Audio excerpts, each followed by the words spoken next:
tell us a little bit about some of the things that you've recently been fascinated by, and we can jump into some of your Eureka moments.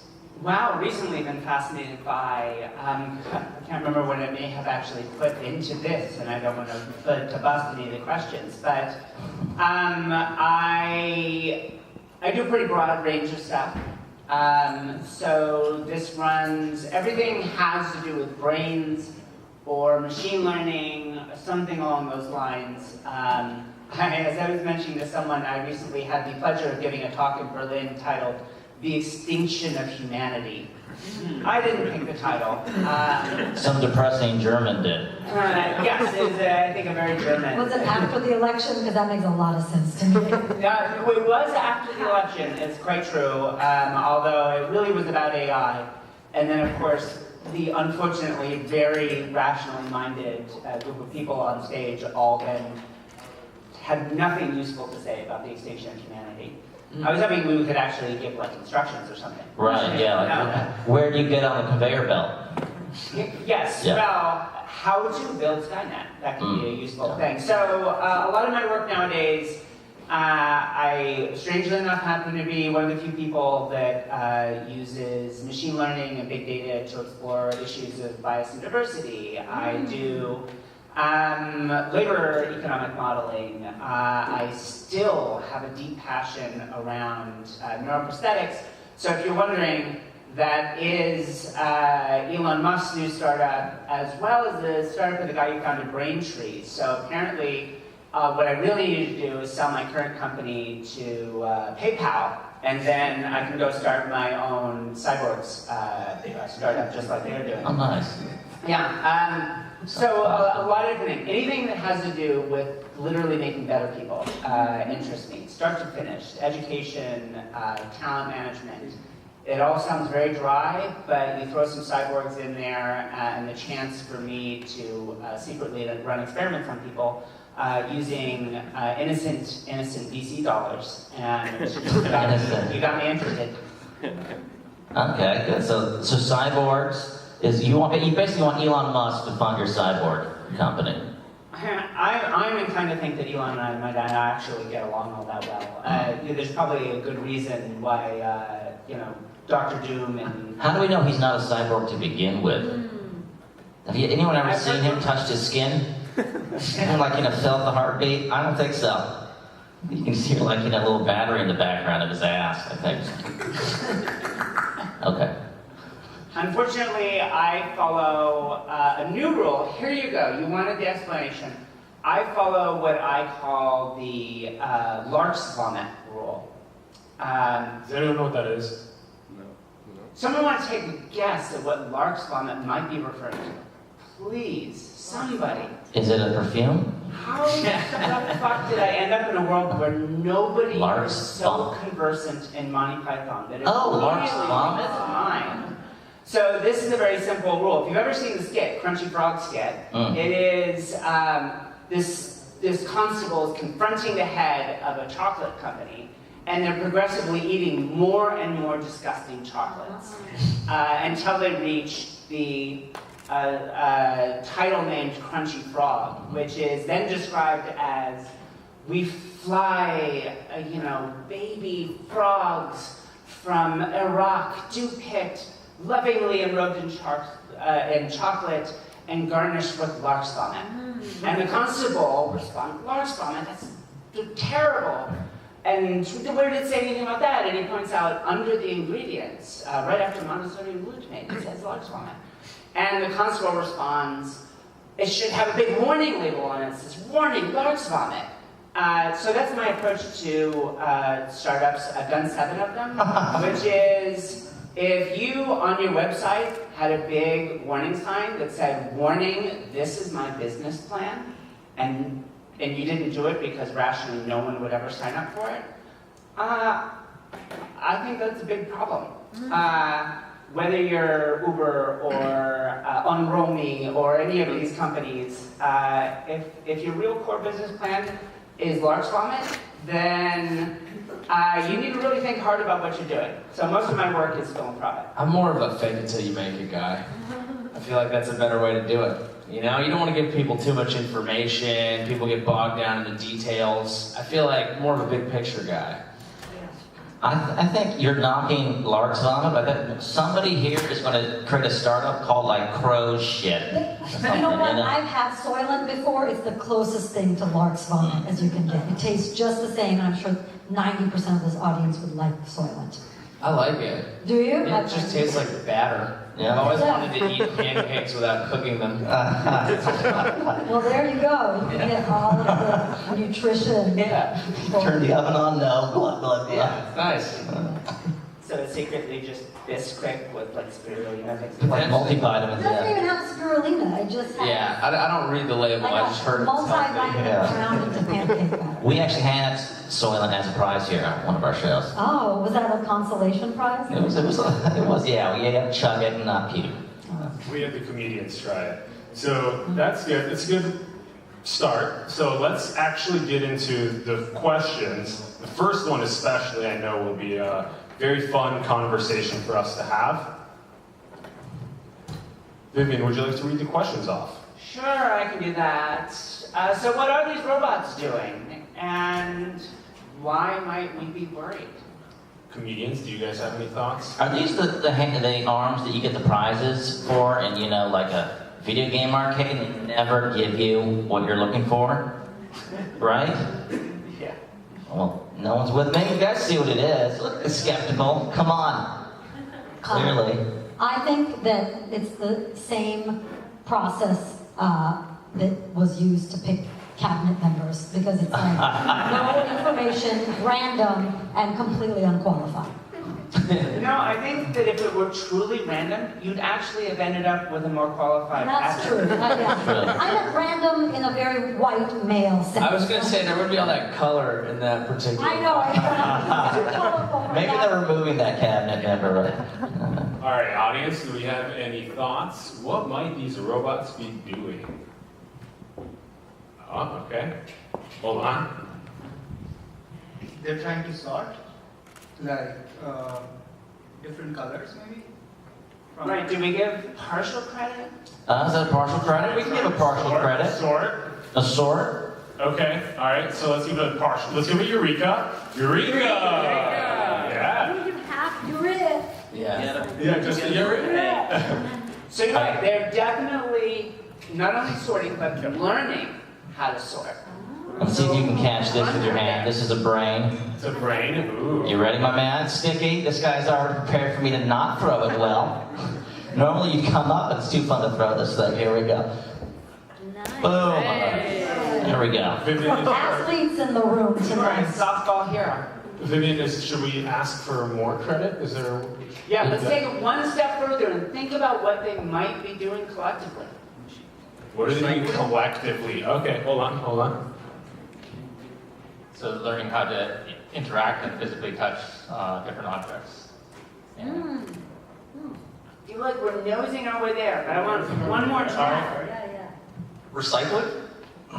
That's good. It's taking us in a different direction. right. We might someday, but They're identifying specific objects and somehow sorting them based on what they're trying to identify for. so Thank you. I think we've got the sort concept here. But Okay. what are they doing together? Do I put us out of our misery here, or That's- yeah. Okay, hold on. more up here? Hold on. Stealing our jobs.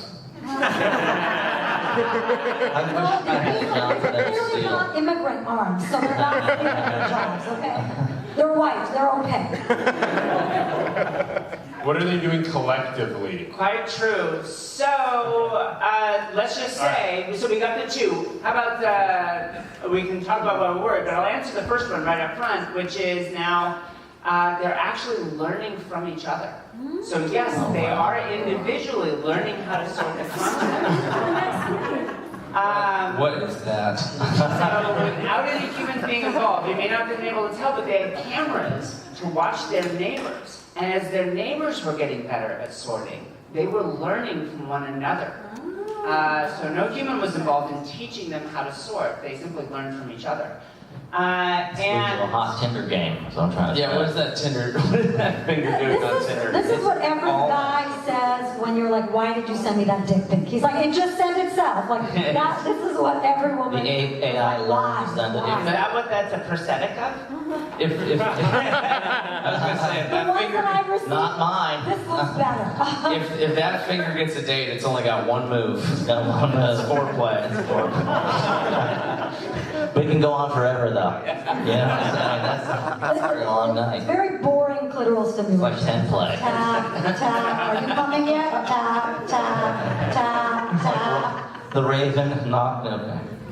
So we should nuance this answer. So yes, this is what they are doing with each another, which is they are learning without human intervention. But the reason we should worry actually isn't that they're taking our jobs. There's no clear evidence that AI is directly taking away people's jobs. But if you want a good sense of what AI does today, imagine a judgment that someone a professional, highly trained, you are the best X in the world. In 3 to 5 seconds, you know the answer to some question. That's what AI today, deep neural networks, is truly good at.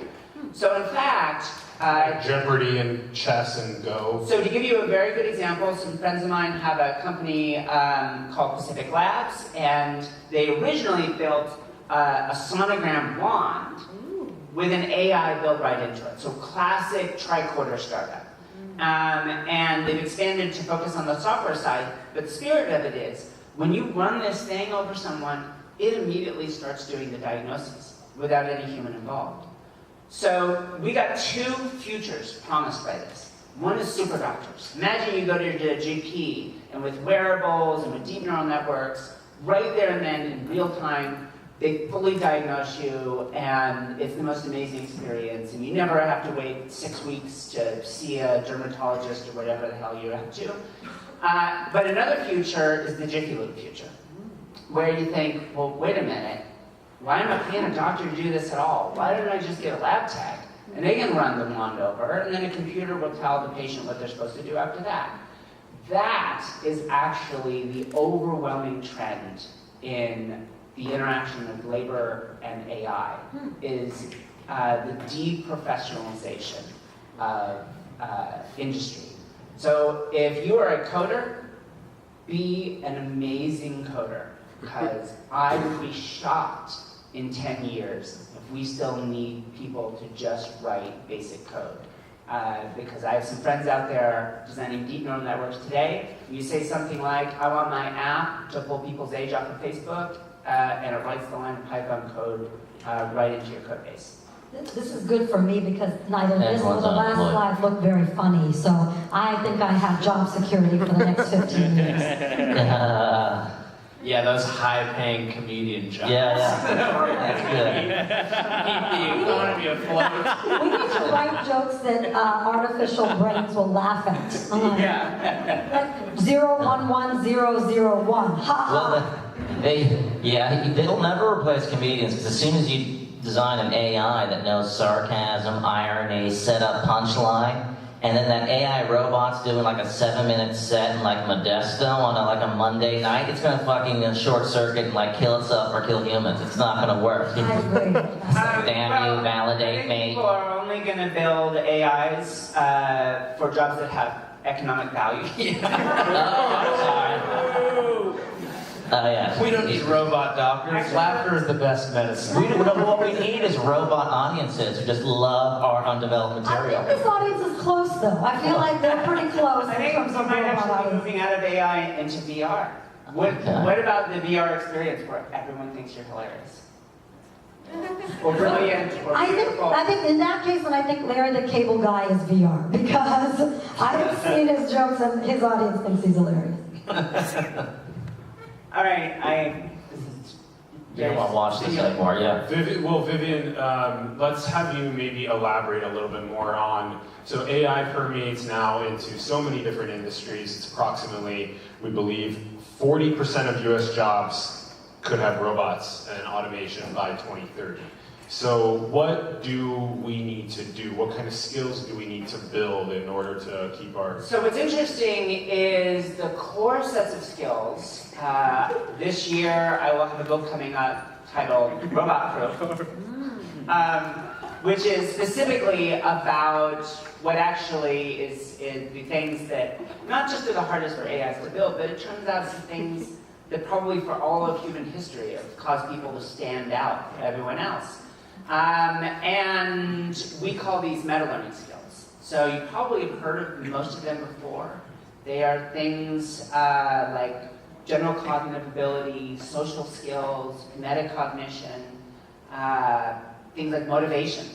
The school you went to, the grades you got, the skills you claim to have on LinkedIn, those are not very predictive of anything.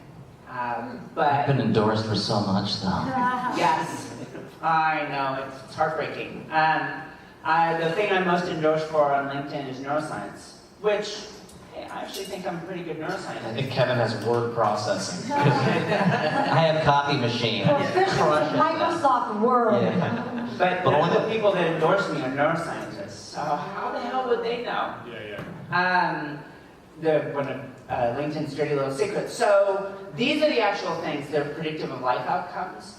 These are the things that turns out actually are predictive of your success as a software developer or a salesperson or a comedian.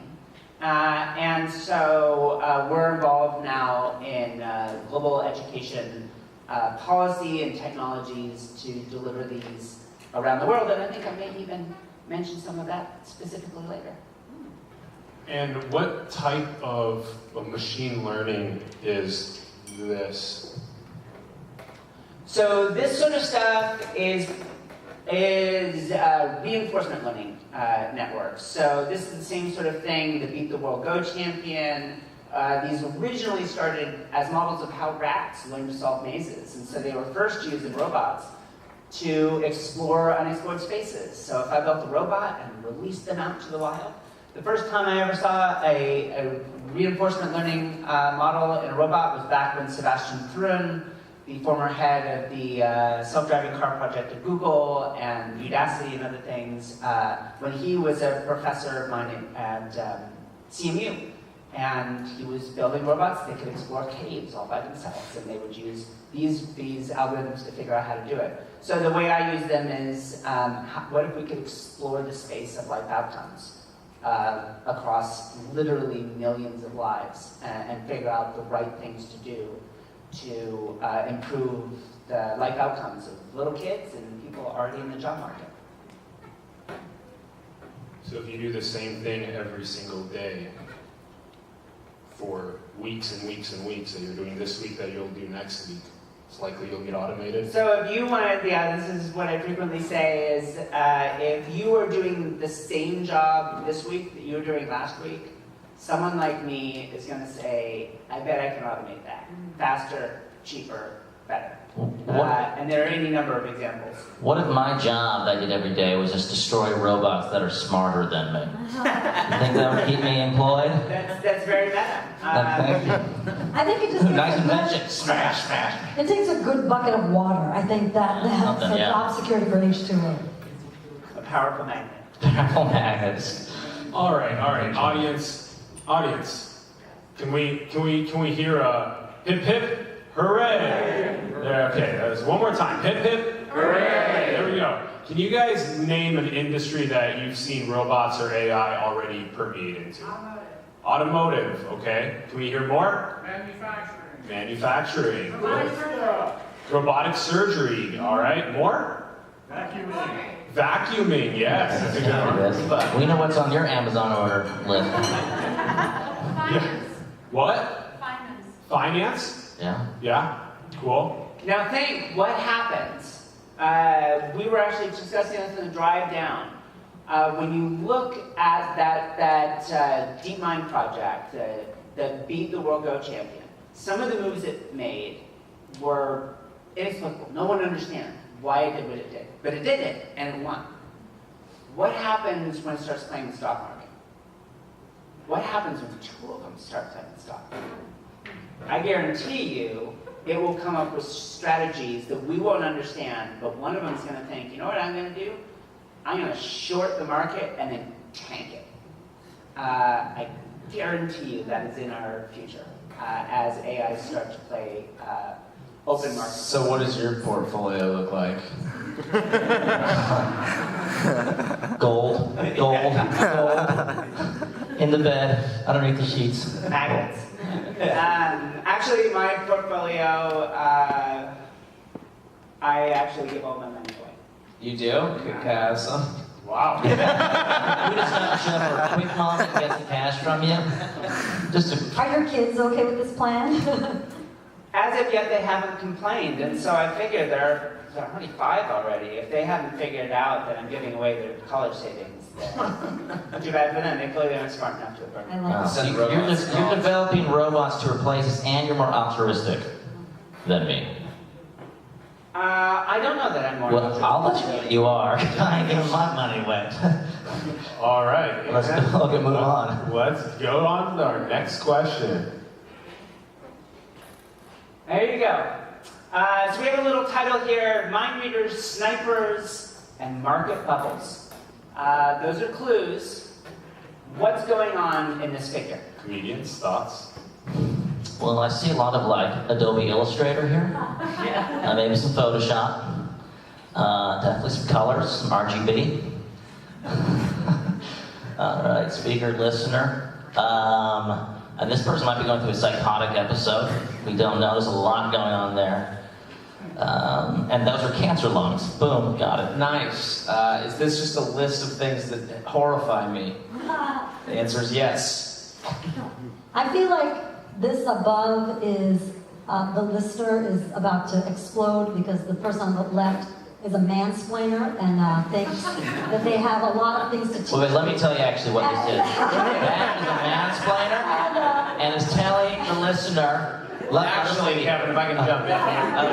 Actually, Joey, if I can. Wait a second. Let me stand and like occupy this thing.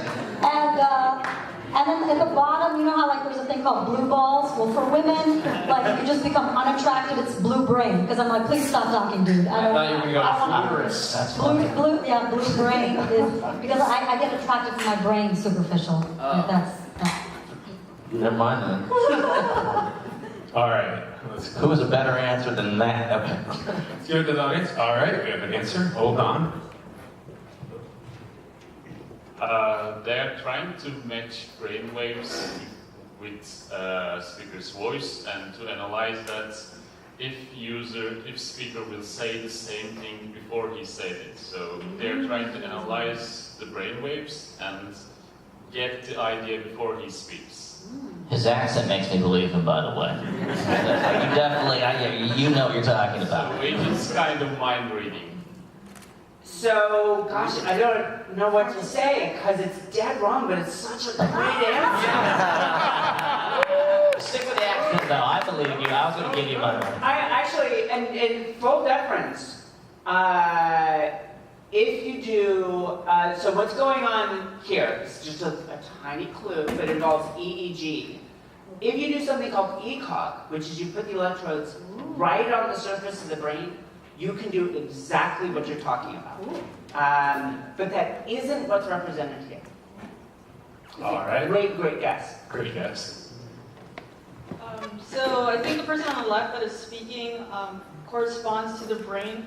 On the left, then it's kind of like the parts that are active on the brain when he's speaking, whereas on the right, it's the listener, the parts on the brain that are active when he's listening to that message. So, boy, that's another good, like, partial. Partial? We can do Yeah, partial. a little bit. This is definitely, you're right. These are the brains. All right. Well, let's give People that are Eureka. Hey, Eureka, these are brains. Eureka. I played baseball as a kid. You ready for this? You ready? 1, 2, 3, go Yankees. Or Giants. Nice catch. All right, answer? So the person on the left, those are like, basically they're trying to see if the person on the right can. Is this, you wear these little hats, you write a little word on it, you have to guess what it is. Very high tech. I think I'm good at this game because I'm reading his mind and he's like, that prize, I'm never going to use that. Did he get it right? All right, you get it. All right, here you go. And what made you, how'd you get that answer? It said mind read. Okay, is that it? Yes. Well, that was good. All right, give him a round of applause. Good job. Okay. So what is actually going on is it turns out we're all mind reading one another all the time. When we Absolutely. speak or when we hear speech, one of the areas of the brain we're making use of is our temporal lobe. That's where our speech energy, our primary auditory cortex is. And what is truly fascinating is when two people are in a great, deep conversation, their temporal lobes synchronize. So without, there's no actual ESP, but it turns out our minds, the brain waves, as they call it, EEG, synchronizes, the phase synchronizes between two people that are in a great conversation. And when I finish saying something to someone I'm having a great conversation, and they immediately come in, I love you. there we go. So, may not have been the best example ever, but, because that was completely unbelievable. But it was, so it turns out, in a really great conversation, that next speaker comes in about 200 milliseconds, which is far too fast for them to have actually fully listened to everything I said, processed it, come up with a response, and responded to me. So in fact, their brain predicting what I'm going to say, very much in line with what you were doing, and I'm predicting them at the same time. So our brains sync up. So why is this exciting? I have a new project that we're doing with whole teams of people. It's based on a DARPA project to do overnight training of snipers. So it turns out using EEG and neurofeedback, we can take a layperson and get them up to asymptotic proficiency as a sniper in a single day. And now we're going to experiment with a whole new world where we're going to take teams of people and bring them together, and wildly different people that don't know each other, don't have trust, don't have communication, and in a single day, build them into a high-performance team. Wait, who are the snipers shooting? No one wants to know that? Are these random snipers, or are these for just some random dudes out in the woods? You know, that you probably don't want to know with the administration's after. Okay, yeah, I'll just read about it in the news. I know someone who helped make this happen. So this is the thing, and some of the cool signals we can actually pick up with an EEG is market bubble behavior. So it turns out, if you're wondering about whether your new tech startup is part of an investment bubble, well, give me a Draper, let me put some electrodes on him, and I can actually pick up on the neural signature of investment decisions that are not reflective or critical, but based simply on the trust profile of people like me. Don't remember, she does give all her money away. So we're actually hoping, we're working with some of the biggest investment firms in the world to try and actually build higher performance teams that don't just invest in what everyone else is investing in the hopes of preventing market bubbles from forming. Doesn't that kind of ruin the whole vibe of like becoming an investor? You know, like getting coked out and Wolf of Wall Street. I mean, it sounds like a bummer. It's kind of what I'm saying. It's okay with me if they're like doing blow and sushi off of naked prostitutes. That's fine, as long as they wear the electrodes on their head. And it's super fun to watch. I imagine you can watch a brain die. One bad after another. So elaborate a little further on, specifically with snipers, how do you go and train them to be able to work together with temporal lobe synchrony or with investment? So temporal lobe synchrony, so there are a variety of things we're going to try and optimize at the same time with these teams. So how do we build communication with one another? Well, actually, if we can see the neural signature of people that are in a strong, what we call discursive relationship, we can actually see that and then provide feedback cues. And it may seem totally arbitrary, like you're shooting a sniper rifle, you're in a conversation, but it turns out one of the things we lack is actually some guide about which direction to change my behavior. So if I had an expert sniper simply tell a complete novice, no, you need to think this way, you need to calm your heart rate, and that actually turned out not to be particularly actionable instruction. But when you can see how your brain is responding, and then we can give clues. Actually, you did better that time, and here's what you were thinking, and push the feedback in that direction. But one of the main things is actually, we know that high-performance teams are diverse. But diversity also comes with low trust and low communication. So how can we get the best of both worlds without having to spend months of time with people slowly building up trust and communication skills with one another? Yeah, a diverse sniper team, obviously. Absolutely. Yeah. If you know that you will be killed from afar if you don't get along. All the colors of the rainbow. I Pull the feel trigger. like that was a Denzel Washington movie. No, my diverse sniper team. This seems like it's going to become even more crucially important as so many of you guys come from Hero City and Boost DC that do you guys work better together when you feel like you're on the same wavelength as your partners? Yes. If you're holding a gun with your partner. Yeah. So it seems as though moving forward, the stronger teams, the ones the largest companies, the strongest investment firms, they work with the right psychologists and neuroscientists to be able to help be on the same wavelength as one another, and that's going to end up with better results. So maybe another way of thinking about it is instead of inflicting another week of executive training on people, could we just come in and if you can stand to have electrodes on you for a couple of hours, try and achieve the same thing in a day? But the heart of this is really that. Wait, just a quick understanding of it. So would it be then, if I'm listening to you talk and then I have my fixed mindset about something, and then you're mapping my fixed mindset, you would say, hey, here's where you can open up your mind to have a growth mindset about what they're saying, things like that. Yes, we can certainly identify the moments in which you are fragile, the moments in which you are open. And tying it to our last subject, these are the things that are predictive of positive life outcomes.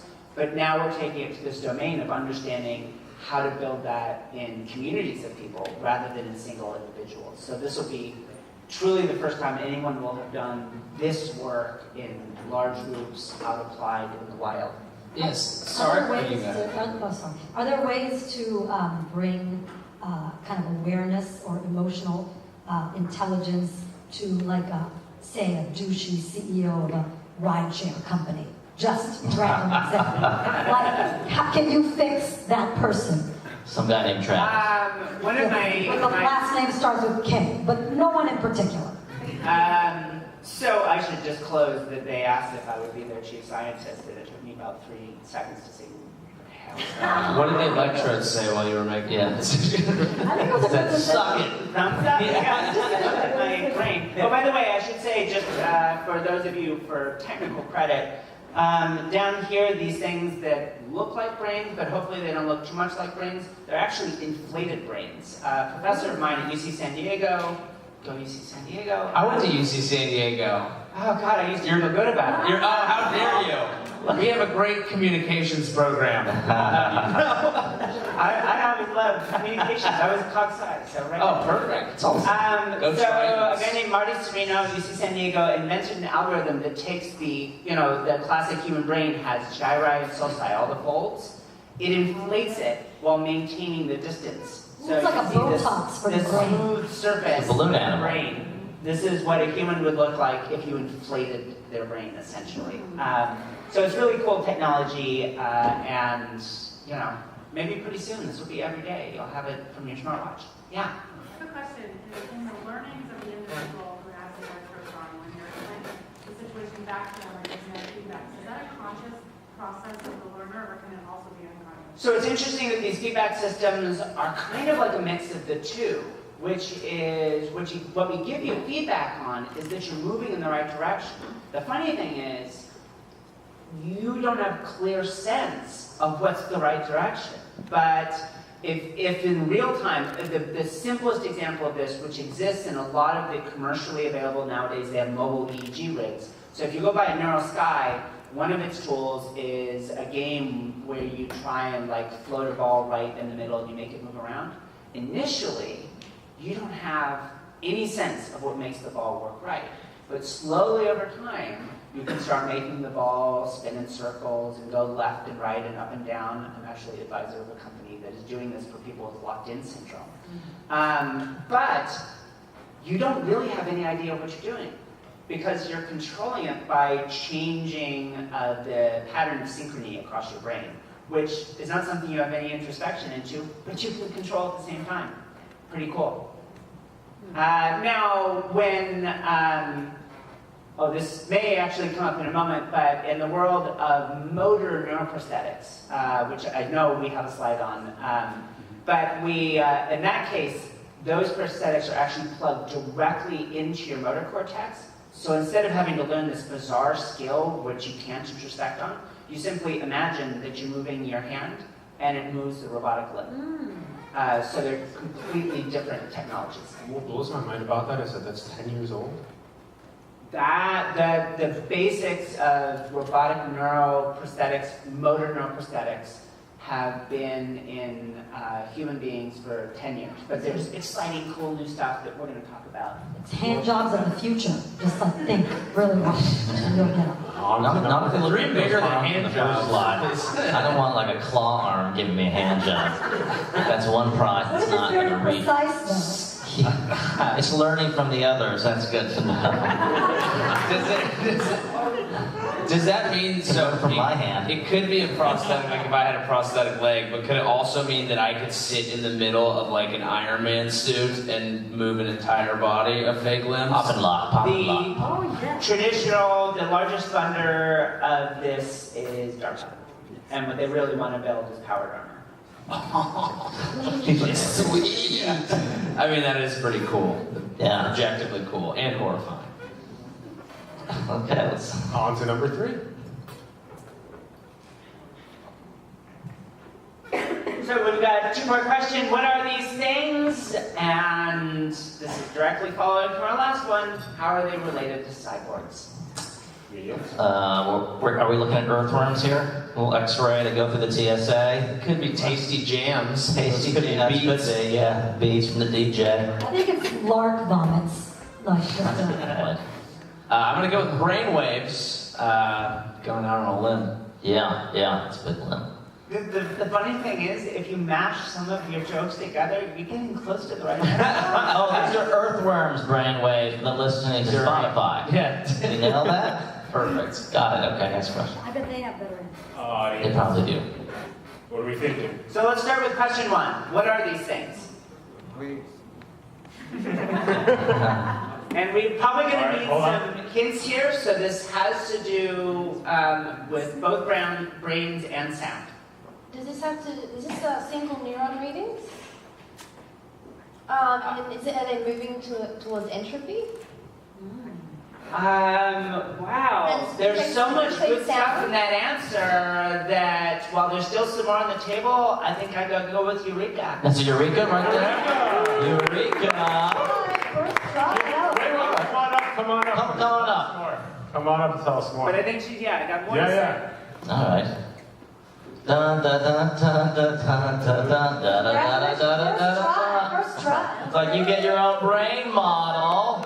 Now, how did you come up with that answer? How did you know that? Studying neuroscience? Okay, that's a pretty good. That's a good start. Yeah. So you said sound as well. Is it something to do with harmonic resonance? You're certainly getting in there. So you study brains. A big hint then from you is this is purely artificial, but it's modeling cochlear ganglion cells. Oh, duh. Cochlear, and do you know cochlear ganglion? You met the person? I mispronounced that, didn't I? Somewhere in here. Yeah. Congratulations. These are earworms, like when you hear like a Jonas Brothers song. Like it's like, ah. So the answer to the first question, to extrapolate a little bit, is I spent my PhD wandering around in a forest outside Pittsburgh with a computer that learned how to hear on its own. Literally walked around with a microphone. It listened to the world, and what you are seeing is a movie that was made as over time, the SNR, the fidelity of its hearing is increasing, the entropy of its code is decreasing. In other words, it's transmitting more information with fewer bits. Every single one of these is, in the technical language, a kernel function, but they map directly onto individual cells. So our system that was not at all similar to a biological system, it was based purely on Shannon information theory, learned a literally identical solution to how to hear the world as is used by the mammalian cochlea, the human ear. So this was a Nature paper from about 10 years ago of a system that could learn how to hear. And an answer to number 2, take a shot at it. So if you built a system that could learn how to hear on its own, what could you do with that has some relation to cyborgs? Coachella. Went to that. Yeah. Well, obviously he did. We have an answer? You fit the profile. Guy who likes to party. Likes to party. Yes? Good time. You want to take yes? No? No. No, I'm afraid. Look at Alan's crowd work. I love it. How about you, sir? Oh, no. Nobody has any cyborg How do This these was my kernel first opportunity to actually start working in the field of neuroprosthetics. So we invented an algorithm that learned how to hear on its own. So it turns out the oldest neuroprosthetic in the world is the cochlear implant. It's basically a hearing aid that you wire directly into your auditory nerve, the eighth cranial nerve. And yes. That's the suit you wanted, Jerry. That's actually Joey at Coachella.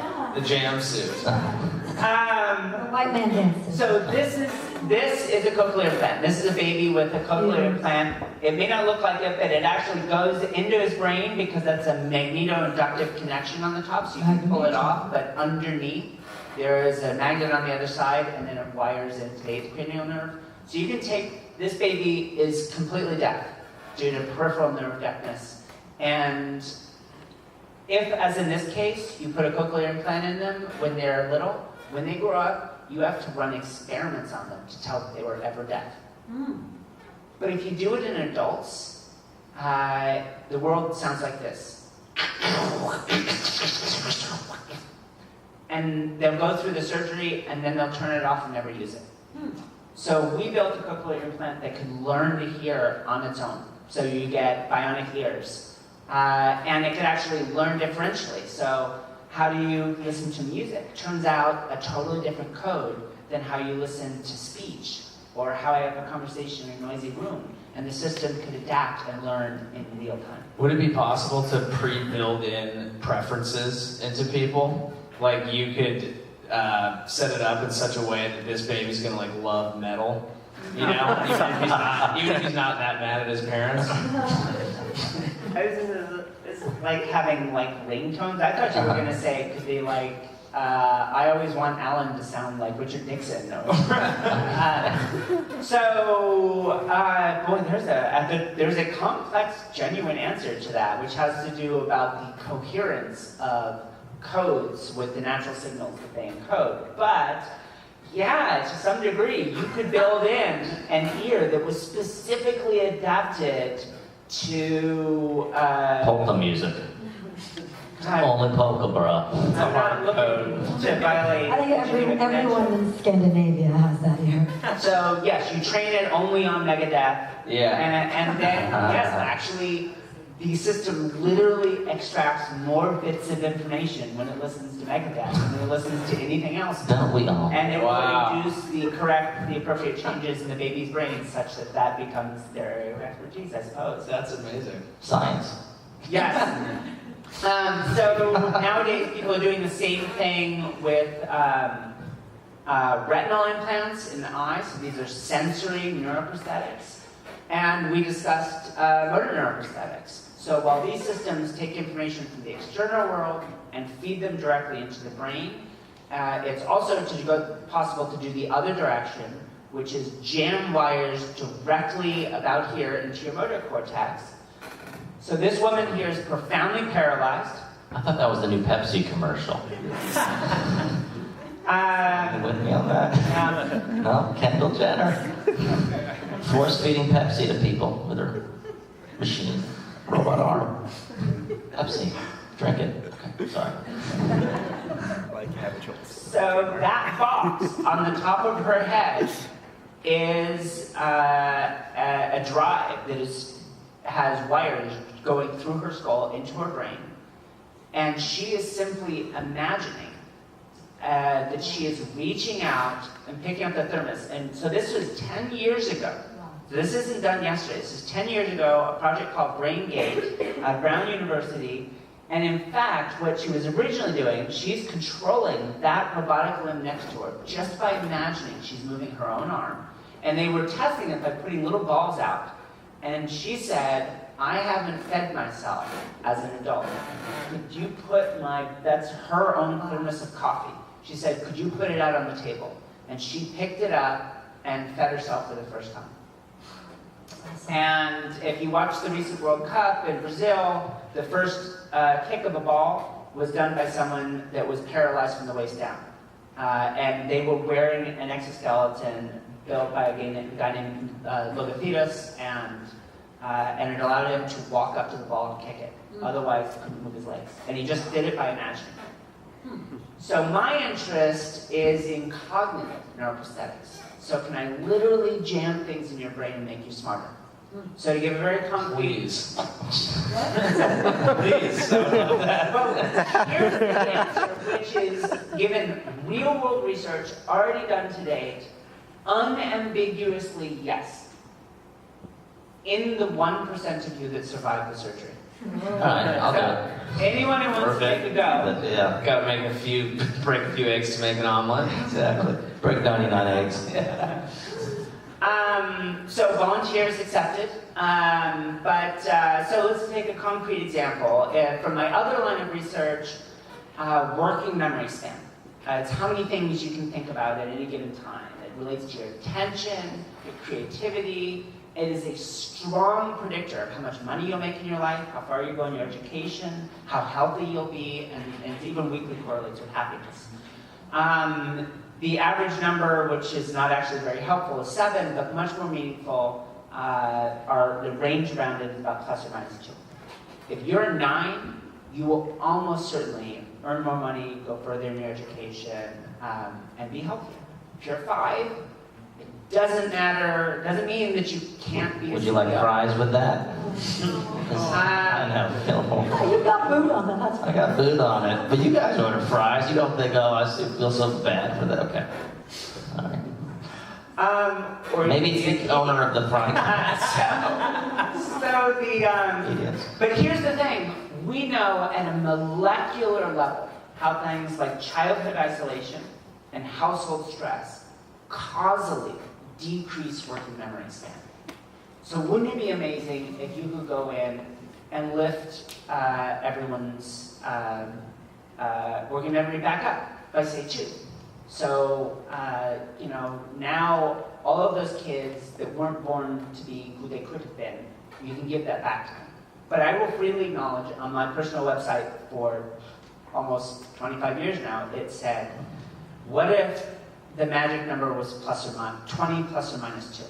So instead of the average being 7 and the highest person you will likely ever meet being a mid-teens, the average for people was 20.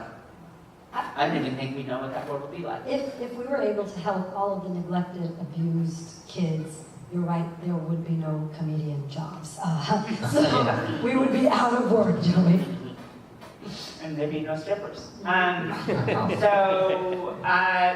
the heart of this is a real promise, which is, maybe a point of faith for me, which is if you can improve these numbers in kids globally, you can make a true difference. I mean, a fundamental difference it's very possible, given these sorts of technologies, that in 15 to 25 years, they will fundamentally change the definition of what it means to be human. So is that, just to clarify, is that like a maximization of unfulfilled potential, or is it just like clearly like adding points on top of everybody, and if you can get one first, you're going to be smarter and you're going to dominate everyone else? So that's an actual, I think that's a legitimate question, which one of the things, this is my large comment here, which is does this mean it's a human right like a vaccine? Or does it mean that how smart you are is a function of your parents' wealth? And if you're curious, it already is. And for reasons we understand at a causal level that are profoundly regressive. But what happens when instead of a small but measurable effect, it is an order of magnitude effect? And if it's that, then that's the singularity. It's not an AI apocalypse. It is suddenly some small group of people look at the rest of us like we're down sufferers. You don't actually have to imagine a dark dystopia to imagine one where most of us get left behind. I kind of feel that now. Everyone's looking at me like, yeah, no. Left behind. All right. So right now, before we move on to the next question, there are kids are being born in like a lottery into different zip codes, and the zip code predicts your life outcome. And what are the few things that we can do to uplift that child and maximize their life outcome? And so I still can't believe you walked around with a hearing device inside of the woods to train a hearing tool for future generations. All right, let's move on to the next question. How is this kid like a Nest thermostat? And how does that relate to the Olympics? Did you order this kid off Amazon? Is that how it's related to a Nest? He's locked in my house. It looks like he's having a good time right there. Like he's enjoying, protecting The himself. parents are colorblind, so they need artificial intelligence. So we'll dress this kid appropriately. Is that a wizard's hat? What is that? I think that's a backpack behind. Oh, okay, yeah, it's a backpack. Fucking That's hat. correct. He does look like a bit of a sorcerer. Bit of a wizard. There's another related to the child Olympics. coming out of its head to the left. That's Well, he's wearing wearing goggles. Clearly, he's ready to do the breaststroke or something. I think we've moved off the question. Okay. Well, how does it relate to the Olympics? Breaststroke is Olympic. Looks smart. Yeah, I think he got it. Dude, you need to be maximized, bro. Oh, I didn't read the bottom part. Okay. I was only. You're just Yeah, that's fair. Wizard hat. Okay, looks like we don't have an answer. I thought all those answers were accepted. Yeah. All right, this is going to be profoundly difficult to Yes. get correct without a hint. So my big hint is that this kid has type 1 diabetes. Well, don't we feel like assholes up here? Yeah. No. It's when I tell you that it's my son. Oh, well, now I feel like a real asshole. I said his parents needed colorblind. Did you want him back? Joey said he's locked in his house. He's a good kid, though. So He's a good kid, yeah. Feed him well. He's cute. Peanut butter. All right, so how does this feel like a Nest thermostat and it relates to type 1 diabetes? To the Olympics. To the Olympics. Right. All right, hold on, we have an answer. So just a guess, but in the goggles there are sensors that detect the glucose level in the eye, and that triggers insulin injection. Readjusts the insulin level. That was a good one. Damn. Tie-in Nest. I gotta hear some Nest tie-in. Make it up if you have to, and I think you might get there. So the Nest tie-in is that you can set the target, like the glucose level balance, and so it'll just automatically adjust to the right temperature. So instead of adjusting to the right temperature, it'll adjust to the right level for whatever activity or what they're doing. So I'm gonna go with Eureka here. Eureka kills off the cells that make insulin. Without insulin, you can eat as much sugar as you want to, but it can't get into your cells. So with a stomach full of food and blood full of sugar, you starve to death. It's amazing. The year that insulin was discovered, and they used to find it by literally grinding up the pancreases of pigs and then just dumping it into kids. There is this classic before and after picture of a kid who was diagnosed the year before it was discovered, and then treatment afterwards, and it looked like that kid was like, they were going to die. You could just see that they were on their way out. And in the next picture, they look like a regular kid. What your pancreas is essentially is a thermostat. It's a gain control system. When your blood sugar gets high, it releases insulin. When your blood sugar goes low, it releases another hormone, glucagon, that does the opposite effect, which is it helps to release extra sugar into your bloodstream. So it keeps it just right, just like what a thermostat does. But thermostats don't know what the temperature should be an hour from now. So it has to wait till you get home to turn it on. So when my son was diagnosed, I was shocked at how stupid these insulin pumps were. And when my wife and I collected all this data, we crashed Google Docs in a month just collecting data about our son. And we were so excited. We brought it in with us to the doctor because we thought they're going to love us. And we bring like this reams of printouts in, and you give it to them, and they were pissed. They were pissed that we were wasting their time. What am I supposed to do with this, is what they said. Which, by the way, if you ever say that in the course of your job right now, like, what am I supposed to do with this data? That job, it will be dead before 5 years is out. But this was a doctor I respected, and still my son's doctor. And that day I started working in it. Within a month, we built a system called Jitterbug. It was a machine learning system that it turned out it had nothing to do with the goggles, but that was a great guess. Google actually has, you may have heard, it's kind of like a contact, and it does it. You put it in your eye, and it measures your ocular fluid. And so there is something vaguely like that. In my case, I simply hacked all of his insulin pump, his computer. Turns out I broke several federal laws in doing this. And I took all the data that was streaming out of those devices to a bunch of black boxes that no one ever does anything with because, hey, why cure diabetes? Instead, I had it streamed to my server, and then I built a model that it turns out predicts into the future whether his blood glucose levels will go high or low. And the reason why this has to do with the Olympics is because it turns out several groups have taken that model, which I simply gave away, including an X-Prize participant nonprofit and Eli Lilly. And at Eli Lilly, they built an artificial pancreas that uses a deep neural network based on my predictive technology, and it's better than the actual biological thing. Faster, stronger, can leap. Innocentive? Did you do that too? No. What was that? Innocentive? Was that the prize model? I'm an idiot. I invent healthcare AIs, and then I give them away. Because I figure if someone's alive afterwards, I win.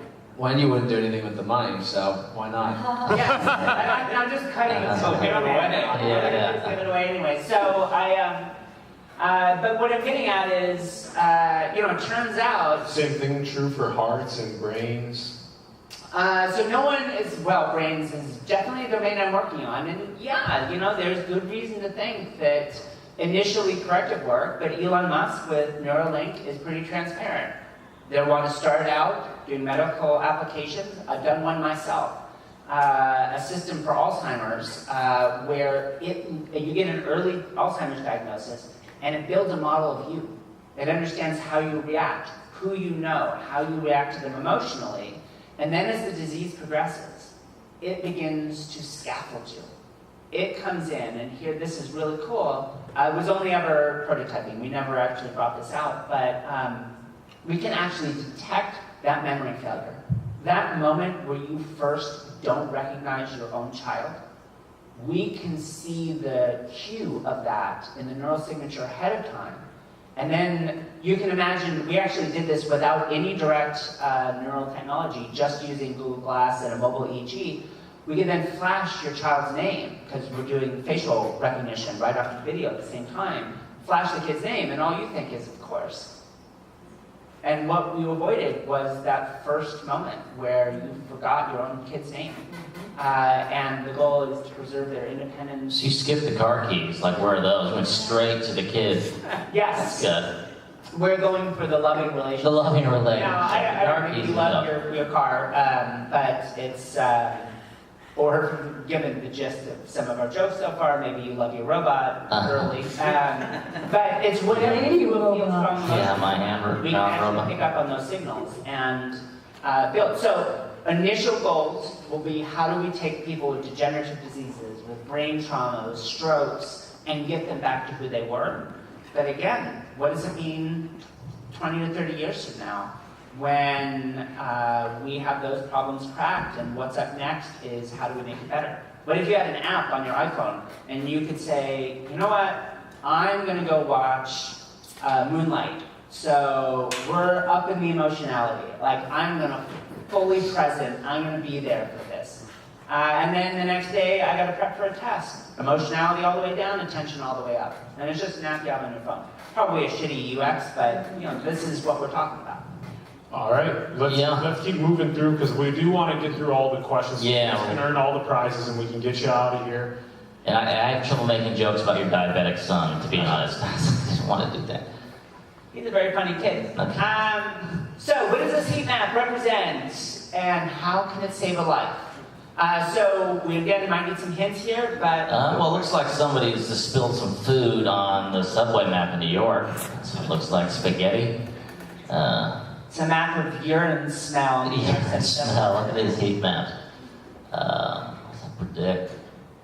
Still good with the bars. Let's see. A map of the best places to mug people in New York. It would not all be in Manhattan. Yeah, I guess. I've actually been mugged up there, so I know there's certain spots are good. Let's open it up for our audience. Vivienne, give a hint.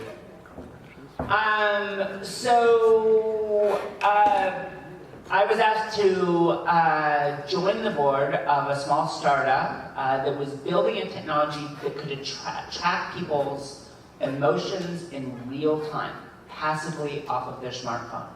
So I said, I will join your company if you give me all of your data and let me predict X. So what was it that I was trying to predict, and therefore this is a map of? All right, we haven't had an answer from here yet. Crime rate? It's a good guess, but no, not People for who would be willing to kill for Hamilton tickets. I think that's what. It's got a map of whiteness. Yeah. Suicidal thoughts? All of New York. Honestly, yeah, man. Well, Yeah. yes, Suicidal thoughts? That is a great guess, and you're definitely getting a lot hotter.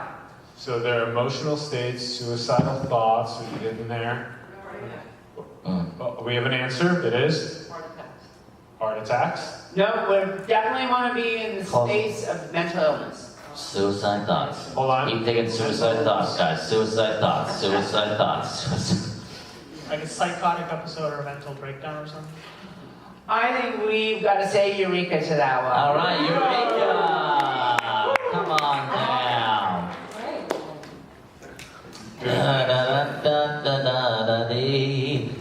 So we don't have anything to track the mental health. We do have something to protect your mental health in case you are attacked, and you look like you won't be. But if you were to have this precious... Matches. It does match your shirt. Pull out that little cord there. Pull that out there, then put it back in, and this is the other side. Pull that out. There we go. Uh-oh, alert, watch out, you might be attacked. Uh-oh, help me. There you go, ladybug protection. Are you sure that's not psychosis-inducing? It might be. I was actually having suicidal thoughts just listening to it. All right, Vivienne, what is this company called, and what do you do with their data? So the company's called Emoja, and the night before I met with them, someone said to me, they were pitching me a startup idea, but as they were leaving the meeting, they said to me, I would actually drop it all if you could predict manic episodes in bipolar sufferers. And it was just like the last thing, and they walked out of the restaurant. And the next morning, this company asked me to join their board. Wow. And I said, I will join your board if you give me all of your data and let me predict manic episodes in bipolar sufferers.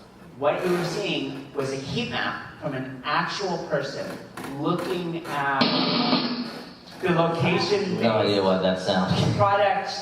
So, in fact, what we were able to do was show that 3 to 4 weeks before people's subjective experience of the onset of manic episode, we got clear signals just by tracking largely their motion patterns. And how do you track their emotional patterns through a smartphone? So, we were tracking their emotional patterns, but interestingly, I just said motion patterns. So it turns out the GPS, the gyroscope, the accelerometer, when we saw those patterns change, even within the course of hours, we could get a strong signal that you are beginning to head toward the manic episode. And there's like certain locations that are higher concentrated, like their home, they spend more time there. Maybe when they go to the gun store, that's a bad signal. So if you were not aware of this, we live in the right part of, we live in the right part of community where you're probably well aware. Google has a map of your house, and so does Apple. If they can tell because you spend a certain amount of time walking within a narrow area in a room, that's your kitchen. Because you spend extended times not moving in a room, that's your bedroom. If you spend extended times sitting in a room or occasionally sort of vigorously moving in a room, that is the bathroom. What about like extended times just crying in a room? Is that your shower? That's anywhere in your house. Anywhere, yes, And correct. by that I mean your car. So, my car. Yeah. in fact, what we found is on multiple scales, the differences of how you move ballistically in your interpersonal space, the differences of how you move through your own home, through your office, as well as how you move large scale through your neighborhoods. So this is an actual person, this is actual data, and you can see that the colors are a little strange here, but it's actually the blue spots as they tended towards those regions. They became part of a high probability predictor of them entering a manic episode. And how many people have you helped prior to their manic episode? In this particular case, what we started with was one single person who was an employee of the company who came to me and said, I suffer from manic depression, bipolar disorder. You can use my data to build this model. And he was the first person that we ever actually saw this play out in. So the interesting thing now is that Emoji as a company focuses on market research. But we actually have the chance to deploy this as a government-backed mental health project in Australia for every young adult who is essentially right on the border of institutionalization. 25% of severe bipolar sufferers go on to kill themselves.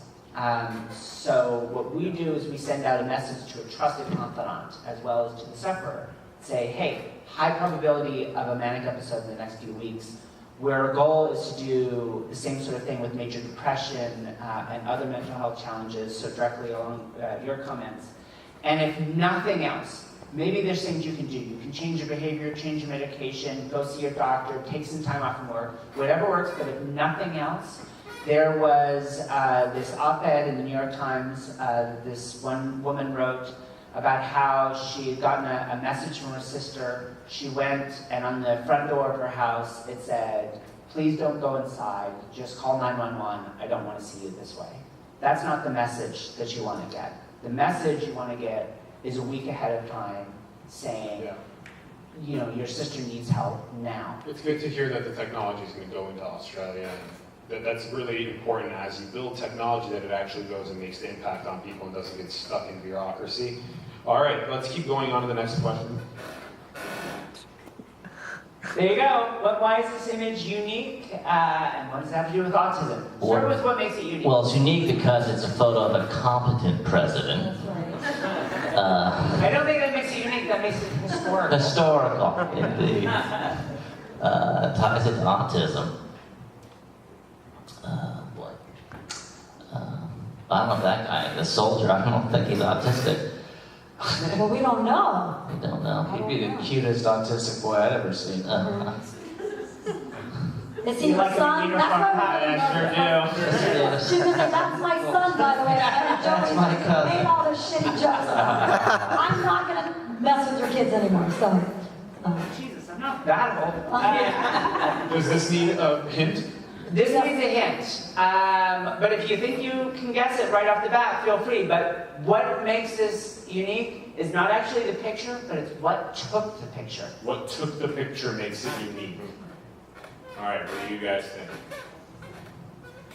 I can give you a huge hint, and then it'll be a mad race to see who holds their breath. Give it to me. My first ever words to President Obama was, "Okay, Glass, take a picture."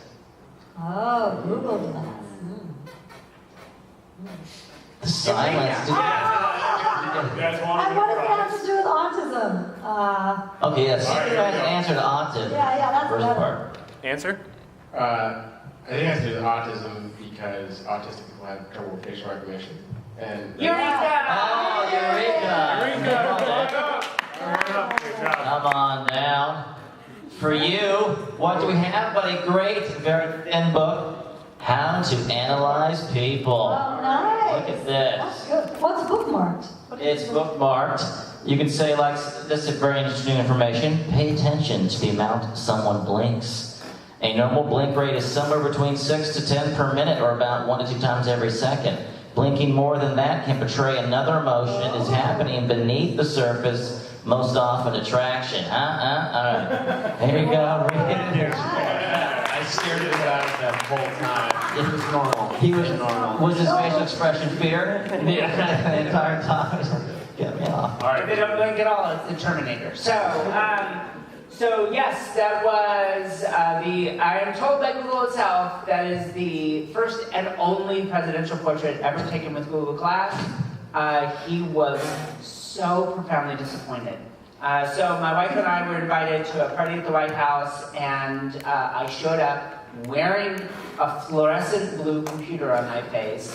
And I swear to God, I asked permission ahead of time, but the Secret Service flipped out. So I wasted 5 minutes of the most powerful man in the world's time to decide whether or not to kick me out of his house. Instead, he decided he wanted to meet me. And it was very funny because he pops out of like this little secret door, right? So the guy, Admiral Nelson before, walks up to my wife and I and simply says, "Take a step back and stay right here," as the Secret Service is pushing everyone else away. So it was really obvious what was going on. And President Obama pops out of this door, and he looks at me, and he just shakes his head. It's like, what is wrong with you? And then I had a very nice conversation, because it turns out part of my autism system was I got pushed real-time predictions about my son, no matter where I was in the world, got pushed in real time to my Google Glass. So I got a message in Washington, D.C. from my son in San Francisco, actually Brisbane, that he was going to go low in half an hour. And I got to tell the president about it. But why are you right? Because another thing we built was a system for to read facial expressions using the camera, write the emotion on the screen. And yes, there's all sorts of evil things you could do with it, because the original project I worked on to do this was a CIA-backed project to do real-time lie detection off of video, which is morally gray. And instead, I used the same technology for autistic kids. So if you weren't aware, being able to read facial expressions is like a second language. You can learn how to do it, but unlike the rest of us, they don't get it for free. And so we built a system. The cutting edge technology to date are cartoon faces on flashcards. Instead, you can have people interact in real social interactions with other people, and even if they can never learn how, you've got an augmented technology that will let them know this audience is incredibly bored. That's just how it This is a really important trait. So with augmented reality technologies, give it to autistic kids and enable them to see happy, sad, angry, etc. Can I ask a quick question? Go ahead. Like so serious, because I'm not trying to make a joke. With everything going on in the news with excessive force, police violence against people of color, sorry, not a joke. You're a neuroscientist, you know this, that when neutral black faces are read by white people, they look hostile, even if it's neutral. Whereas if white faces, white people read them as neutral or happy. So with your work in diversity, could you use some of this to help police and excessive force, or like people who discriminate against others? Go ahead. We were just talking about this. Yeah. See, look at me asking good questions. So here's the deal. Yeah. I can't build an unbiased robot. And I'm not saying that because I'm not good enough. Turns out, mathematically, no one can build an unbiased robot. It's something called the bias variance trade-off. It is as fundamental as time and frequency in engineering or position and momentum in quantum mechanics. You literally can't have both perfectly. So in other words, the better I understand you as a person, the worse I generalize to everyone else, for any meaningful real-world context. So, if you fundamentally can't be unbiased, then that means we're all biased. So we're not bad people because you're biased. You are all biased, and you are not villains. Blue Lives Matter, Diane. The problem is not acknowledging it and not doing anything about it. But even if you believe it, even if you understand, what are you supposed to do?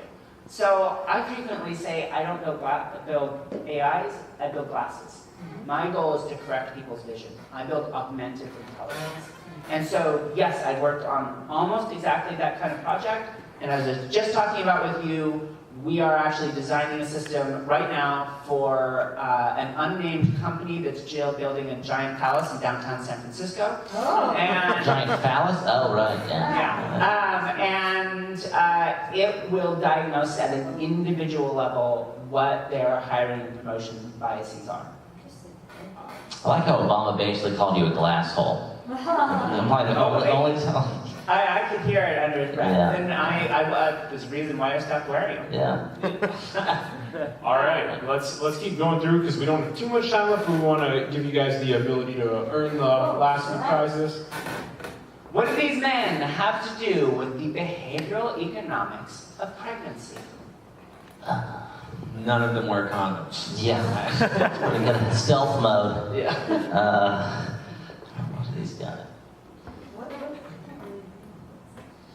Don't worry about the reading. That's not actually the important detail. Let's see. Well, they pay their, I don't know, they pay their mistresses not to get pregnant. Is that part of the economics of pregnancy? They're all part of the Panama Papers.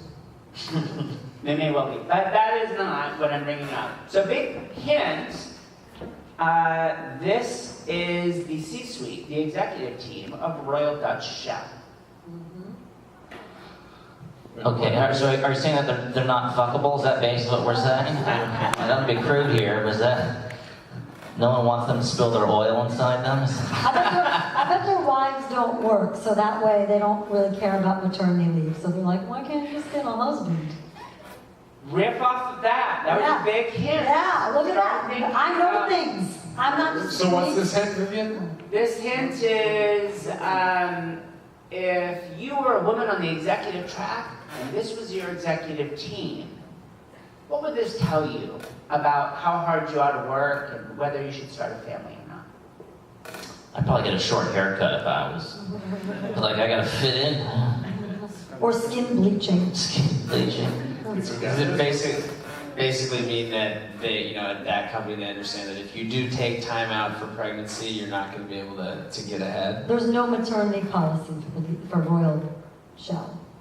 Those are all good guesses, and just... All right, you got a guess now. Let me give you a little nudge. This is just an example.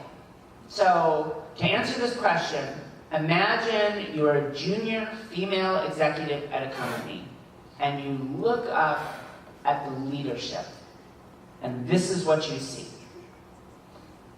How would that affect your choices about the future? All right, hold on. I like how only women raise their hand. The guys That's go, like, oh, I don't we're know not what's wrong loving with that picture. Basically, I mean, you figure the only way to make it is to act like these men, and that, of course, includes putting off pregnancy. Or, fourth time being wherever. Here's a little one. What about the complement to that? You have another choice you can make. Sleep that way to the top. Boom. That's what I do. You did it, I yeah. had sex with 5 of these guys. That's why there are no women Dude, I don't executives. pay They for took a look at gas. this and they're like, That's the- I'd rather be selling. Yeah, this." that's There's a big hint there. That's There are the no D-suite. executives. Companies with no women executives have fewer people taking maternity leave. All right, answer. Or you get pregnant and you hit the glass ceiling. And you, So let's mix it all together and we'll say Eureka to that one. Eureka! All right, now, Chris, I know you accuse the fact that men don't understand pregnancy, but not based off this book I got off, self-published book I got off Amazon, A Pregnant Man. Now, before I give it to you, I'm just gonna have Joey here, because I think I'll just read a little bit for you. Oh, absolutely. So read from that bookmark just quickly, Yeah, absolutely. so you can understand that men too can get pregnant. Then, once again in 2008, I experienced gagging when I brushed my teeth, and that led to us finding out that we were pregnant again. Man, how mind-blowing was that? I was 3 for 3. I couldn't believe that I had the ability to predict when my wife was pregnant by simply gagging while I brushed my teeth. Part of me wondered if I was the only man that was able to predict if their wife was pregnant by gagging while brushing their teeth or by some other means. Even though I thought about it, I never actually researched it to find out for sure.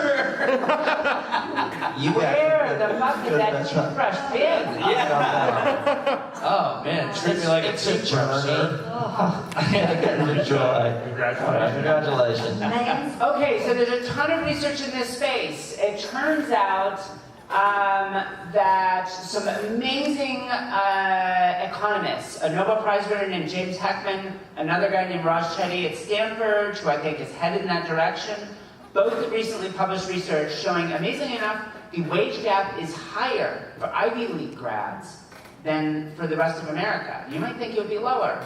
So it turns out their explanation, which I think is an accurate description of the data, but a totally wrong read of the reasons, is if your husband's rich, you can afford to quit your job and just raise the family. So an accurate description of the data. So what I did then is I took a database I built at one of my companies of 122 million people, 60,000 companies, and I looked systematically at some companies, more women drop out of the executive ranks to raise families. At other companies, fewer women do.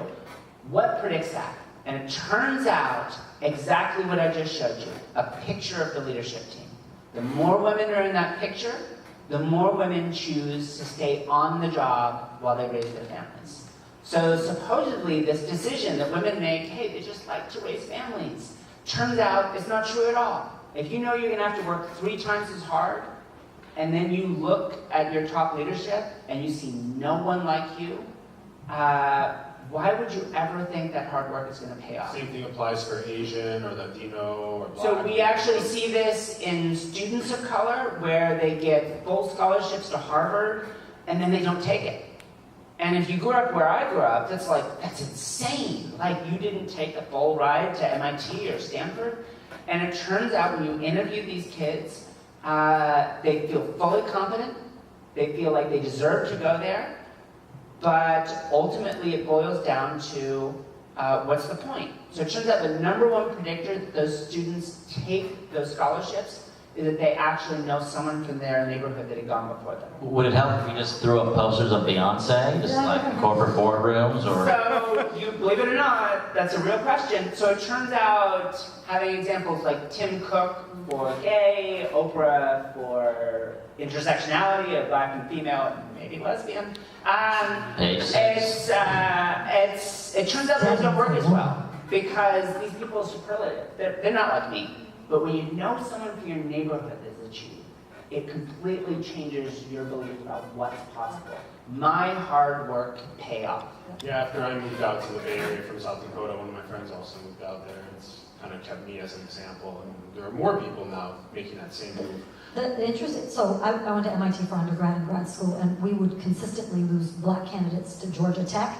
And MIT had like this real chip on their shoulder, like, but Georgia Tech isn't as good. We're MIT. And all the Black students would be like, but Boston sucks. And if you just saw what happened at Fenway, a black player was Orioles, was booed.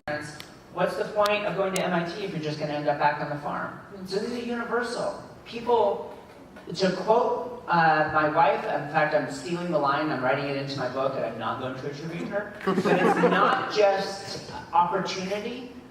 Choice itself is fundamentally inequitably distributed. If you think people can choose their way out of inequality, then you don't understand how people work.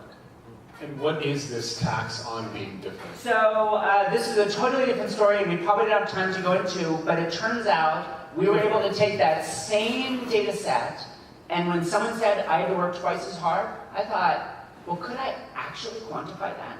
And in the spirit of economists that believe everything is in dollars and cents, could I put it in dollars and cents? Turns out you can.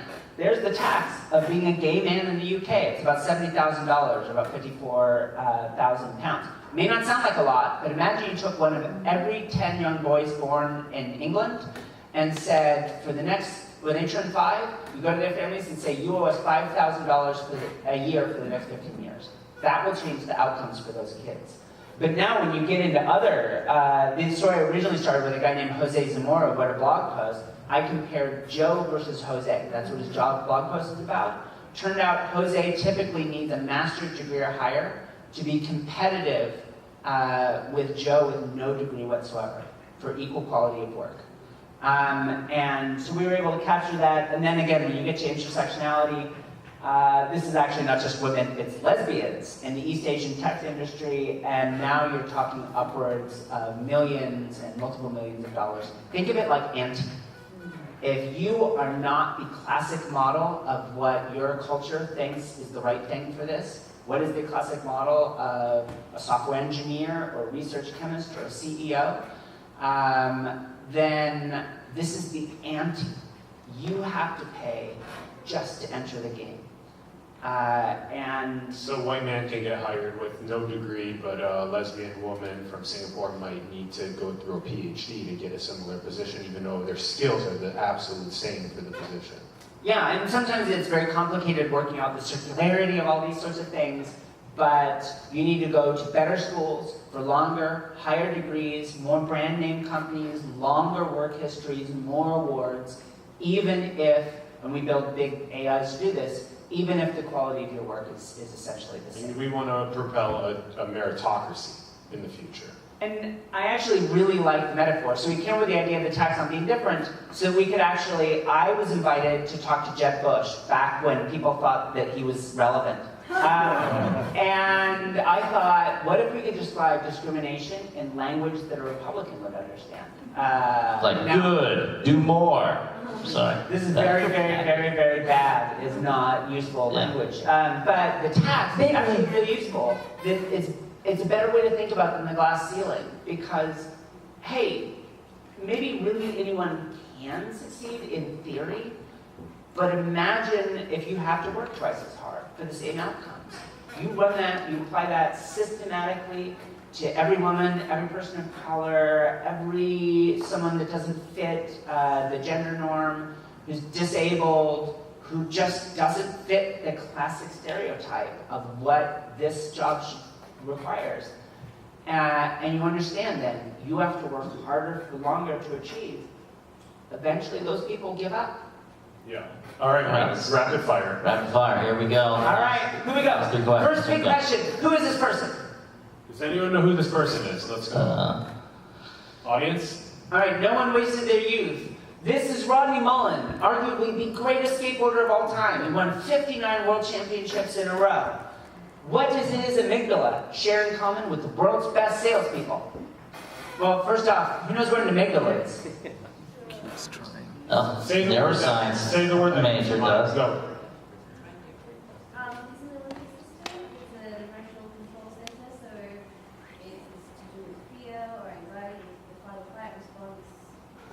Absolutely. So it turns out, absolutely, we're going to go take this one step further. It turns out one of our biggest fears and our biggest triggers is what other people think about us. So it turns out when Rodney wins his 40th world championship, and we're chatting about this over lunch, I asked him, what do you do afterwards? And he says, well, Tony Hawk and I, he gave a great TED Talk, by the way, go check it out. Tony Hawk and I, we go to the after party, we drink some champagne, and then we go back and practice new moves. Rodney is the greatest skateboarder of all time. He just won his 40th world championship in a row. He's not afraid of getting beaten, and he really likes to party. But he still goes, what he wants to do is go practice new moves by himself. Even drunk. That same day, yes. Smashed on champagne. And your amygdala is one of the regions that is what drives this effect. So what does that tell us about the greatest performance in any domain? You can do better when you're drunk. That's what I believe. Eureka. Eureka. Right? Wow, wow, wow. Not afraid of failure? Yes, so we'll call it Eureka. Eureka! Is it Yes. failure as much as no fear of what others think of you? So it turns out the technical terms here are endogenous versus exogenous motivation. Ooh. That drive that comes from within you versus all the incentives and praise. All right, this will replace you someday. Your own little cyborg figurine. Chemical necklace. What is your chemical compound necklace? That's LSD. Oh, yeah! Apology from Coachella. One of my math professors at grad school did his PhD dissertation modeling the neurodynamics of LSD hallucinations. Oh, that's fascinating. I hope to contribute to the field one day myself. So it turns out, universally, we did this by tracking hundreds of thousands of salespeople, and we looked at how did you perform on the last day of the sales cycle versus how did you perform on the first day. The first day when nobody gives a shit. Nobody cares what you're doing on that first day. Your best salespeople are making sales on that day. Your best skateboarder is practicing new moves when he already won the world champion. Your best software developers are pushing code when the product's already ready for release. So your best people do what they do for themselves, under their own motivation. And it's not that you don't care what other people think. You understand what other people think, but it isn't why you do what you do. Is that teachable? Can you learn that trait, or is a lot of it the chemistry of your brain? So it turns out everything is a little bit development, and a little bit genetics, and a little bit epigenetics, and all sorts of things. But it turns out you can intervene on motivation, purpose, mindset, all throughout your life. So we do this with an AI and direct SMS messages to their parents with little kids. We predict their life outcomes, and we send activities to the parent specifically to design to optimize things like endogenous motivation, a growth mindset, working memory, all the things we've been talking about. You could redo the marshmallow experiment with these kids. Exactly. Oh, there's so much to be said about the marshmallow experiment. Sorry. This is move forward. Now it can be gelatin-free, gluten-free marshmallow for this generation. Just pick a eater. Sugar-free. Sorry. All right, let's get to the last questions, rapid fire. So, yes, and just a quick point on what Vivienne said. If you wake up every morning and just do that thing that you love doing, that you want to bring value into the world, and do it on your own kind of endogenous motivation rather than for incentive or for fame, then that will be what catalyzes your success. Well, let me add this one. A slightly different way of putting it is if exogenous motivation are all the incentives, the bonuses, the threat of firing, the praise of your friends, the disapproval of your parents. Endogenous motivation is anything you do despite all of that. It's all the things you're willing to sacrifice for. So, I don't know, maybe you don't always, it's not always the thing you love. It's the thing you will be great at, is the thing you're willing to sacrifice for. Yes. Don't tell us that. That's comedians. All right. Okay, what are the axes for this figure? Let's just start there. You can probably make some really good guesses, at least at the x-axis. Does it prove we are insane? Do we need proof, really? Can we own that? I've met you 3 times. I have my proof. Okay, all right. All right, what's the Prenatal x-axis? programs, What's the y-axis? year, preschool This programs, is the schooling, shape job that training. skateboarder used to go up and down to make him so good. Those are called half pipes, which is also what you speak out. That'd be Axes. Oh, really? Is that right? Because a half pipe would be full. That's quarter pipe. Doesn't matter. Oh, we it's a can quarter get back pipe. to It's a that. quarter Yeah, but pipe. I figured I should. Let's address this further. The hair. that was, Uh-huh. Bro interjection. I love it, love it. All right, axis. Well, how about x-axis games, right? All right, there we go. Pun happening. Vivienne, maybe a hint? So I'll give you the first one, the x-axis. I think I've heard some people say it. It's time. It is time. This figure comes from someone I've already mentioned tonight, Nobel Prize-winning economist James Heckman. He studies the economic payoff in investing in human lives. So what's the y-axis? Payoff. I think that's good enough. Payoff? Payoff. So, extrapolate from there, why does that prove that we here in America are insane? We don't have enough prenatal programs. Eureka. That's it, Eureka. So, I'll give my That's prize it? to someone else. All right. so what we see is that he just published a new working paper, and he found investing in kids during their first 5 years of life pays off at 14%. So any of you that don't currently invest, if you can get 14% on any long-term investment, you are breaking the bid, like you are the real deal Bernie Madoff. Vivienne, what does that mean? What does it mean to invest in your first 5 years of the kid's life? There's so many things that you could possibly do. So in this case, let's do three separate examples.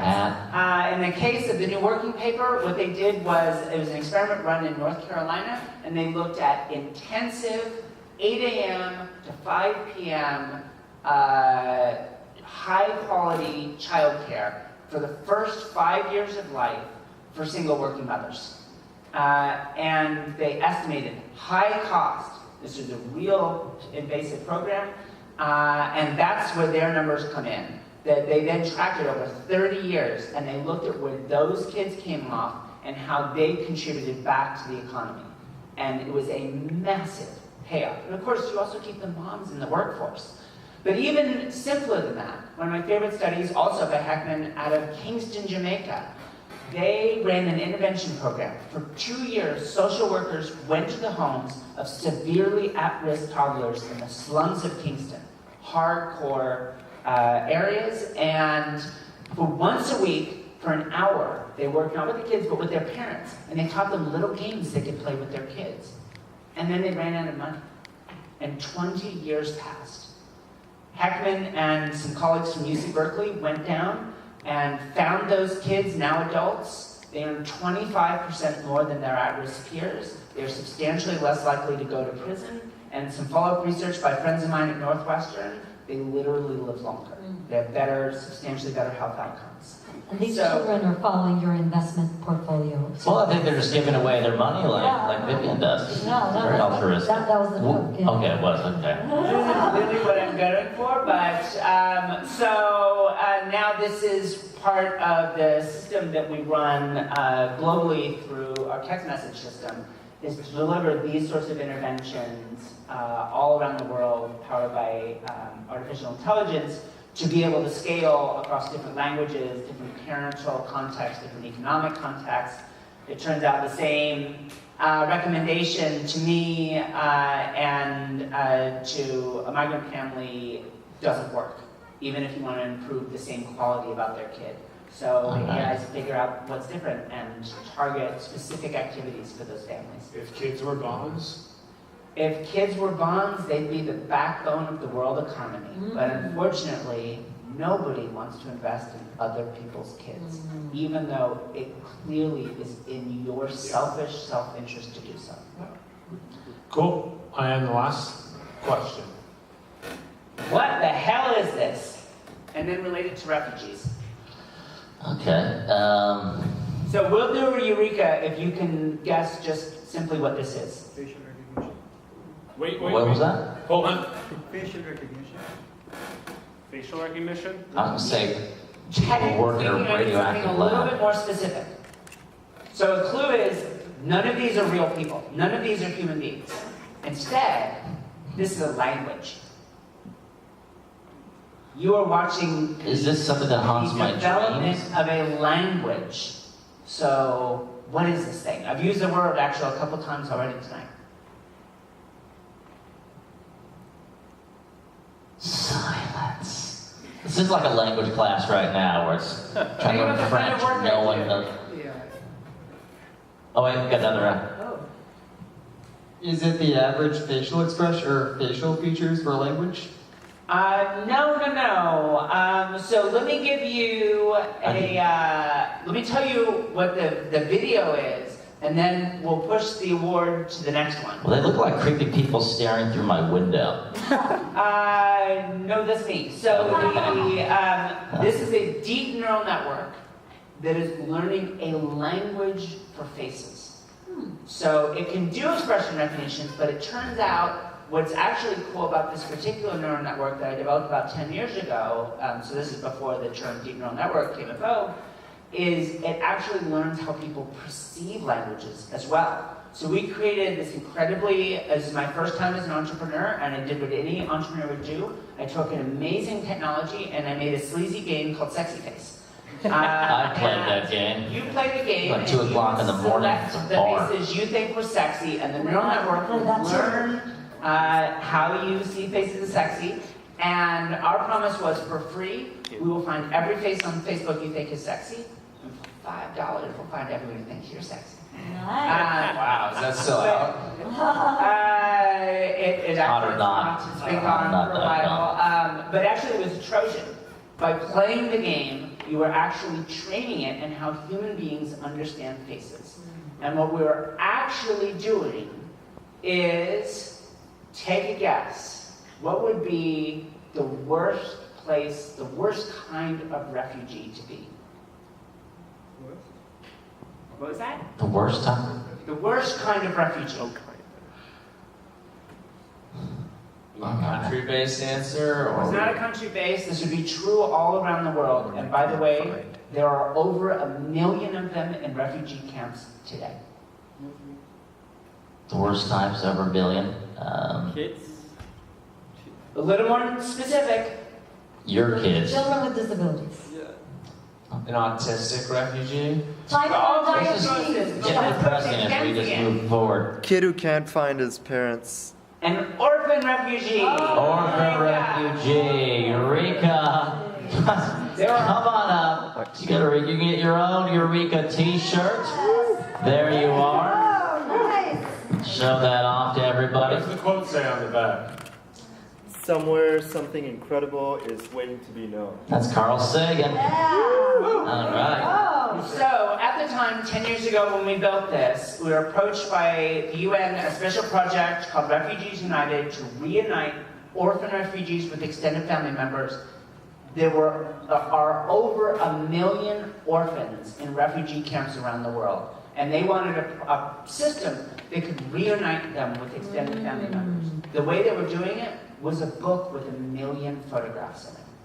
So, I took the technology that we had originally developed for the CIA, if you remember, and we built this stupid, sleazy game that you secretly were training for this other system. You take an iPad, and we just pick out a random set of kids out of the system that were from the right region and the right age, and you'd say, oh, this one looks a little bit more right. And then we'll pull up another screen. This one looks a little more right. And if your niece is in a refugee camp anywhere in the world, within 3 minutes you found them. So by being a creep on Facebook, you helped a child You helped find them. their family. Yeah, I know. I like that slogan. it too. Scrolling for good. Yeah, that's Yeah. beautiful. That's a I beautiful. like That justifies everything I do on Facebook now. Yeah, there's some good will come out of this. Let me just put my pants back on. Refugees, I like it. Yeah, but in the sheer scale of the technology, really, how long ago was it when it was flipping through 1 million faces in a book? That was just 10 years ago. So that's 10 years ago, and now you click on the screen on the iPad of a face, and the next screen that populates is similar faces to that, but within 3 screens you can find. On average, we found that within 3 screens, and by the way, same thing. So the system, the original game, it didn't actually pick out sexy faces. It learned whatever face category you had in mind, which the game confessed after the first round. It says, actually, it's a mind reading game. And pick any face category. And it could be North African, mutton chops, and competent. And by the way, we actually took that AI and we trained it on competence. It became selective for CEOs versus non-CEOs. It became selective for CEOs of large public corporations versus small private ones. But it did not select for the business success of those companies. Yeah, I can see my face on there, by the way. Not. So, thank you. We want to maybe ask just one quick question. Very interested in futurism and the science of the proliferation of AI, where that's going to go. What are some of your fears and what are some of your fantasies about AI? Gosh, fears and fantasies. So I'm not a 10-year utopianist. The world doesn't get better simply because you inject technology into it, AI included. The world also doesn't get worse if you do it. AI is a tool. All of technology is a tool. It's what we choose to do with it that matters. All the problems in the end are human problems. And so I actually genuinely believe in the positive impact AI can have in the world, which has nothing to do with artificial general intelligence. No one has invented that. We're not talking about C-3PO or Skynet or any of that stuff. We're talking about what I described earlier. What can an AI do? Part of our system, for example, you can take a snapshot of your kid's artwork, and we have a deep neural network that analyzes it and adds to our prediction of your kid's life outcomes. There are, in fact, highly trained child clinical psychologists that study children's artwork for exactly that purpose. Now we can do that for free around the world. But there's a useful secondary consideration, which is what happens to all of these people we displace. Some friends of mine built a robot that can visually distinguish crops from weeds, and with millimeter precision, kill the weeds with fertilizer while fertilizing the crops. Conventional scale organic farming, no humans needed. But what do you do with all those people? And if you think they will just magically become artists and scientists and comedians, well, let's be clear. Dystopic world. We don't pay these people anyway, so if they wanted to be those things, they'd already be them. It is a delusion to think if I just give everyone a universal basic income and let AI do all the work, the world will be a better place. People have to have a purpose. I don't mean that as self-help, I mean it as well-researched science. And if you take that purpose away from them, even a shitty purpose like a job, they will go buy a purpose from whoever is selling it. And if you want to understand why certain political leaders have been elected recently, you want to understand about the rise of groups like Boko Haram and Al-Shabaab, there it is. Give it up for Dr. Vivienne Ming.